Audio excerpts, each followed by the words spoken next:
அனைவருக்கும் வணக்கம். தூத்துக்குடி மீனவன். ஒரு கருவாடு நம்ம இந்தியாவில இருந்து வெளிநாட்டுக்கு போனா அதோட குவாலிட்டி எப்படி இருக்கும், அந்த கருவாடு தான் இப்ப நம்மள்ட்ட இருக்குங்க. அது என்ன கருவாடுன்னு சொல்றேன் பாருங்க. அதுதாங்க இந்த மாசி கருவாடு. நம்ம ஊர்லயே மீனை பிடிச்சு நம்ம ஊர்லயே அவிச்சு அதை பக்குவமா புகை போட்டு காய வச்சு வெளிநாட்டுக்கு அனுப்புறோம். ஒரு கருவாடை சாதாரணமாக வெளிநாட்டுக்கு அனுப்புறது ரொம்ப பெரிய விஷயங்க. அதுக்கு ரொம்ப சர்டிஃபிகேட் இதெல்லாம் வேணும். அது போக அந்த கருவாடோட குவாலிட்டி சூப்பராக இருக்கணும். அப்போ தான் வெளிநாட்டுக்காரங்க வாங்குவாங்க. நீங்கள் ஒரு காய்கறினாலும் சரி, ஒரு பழங்களாலும் சரி, முதல் குவாலிட்டி மட்டும்தான் நம்ம இந்தியாவில் இருந்து வெளிநாட்டுக்கு போகும்.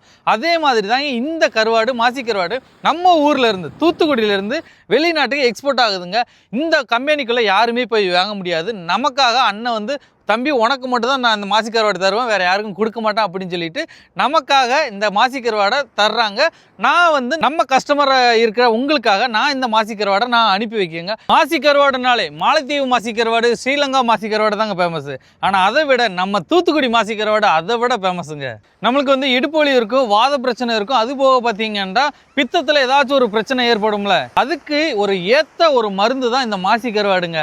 இதை நான் சொல்லலை, கூகுள்லேயே போட்டிருக்காங்க. இந்த மாசி கருவாடில் புரதம் இருக்குது, ஒமேகா 3 இருக்குது, அமிலங்கள் இருக்குது, அதுபோக தாதுக்களும் நிறைஞ்சிருக்குங்க. இந்த மாசி கருவாடை யார் அதிகமாக விரும்பி சாப்பிடுவாங்க தெரியுமா? ஜிம்முக்கு போவாங்கள்ல, அவங்க தான் அதிகமாக விரும்பி சாப்பிடுவாங்க. ஏன்டா இதில் அதிகமான சத்து இருக்குது. உங்களுக்கு இந்த மாசி கருவாடு வேண்டாம், ஸ்க்ரீனில் தர வாட்ஸ்அப் நம்பரில் ஹாய்னு மட்டும் மெசேஜ் பண்ணுங்கள். என்ன விளங்குறத முதற்கொண்டு எல்லாமே பக்காவாக ஃபோட்டோவோட உங்களுக்கு வந்துருங்க.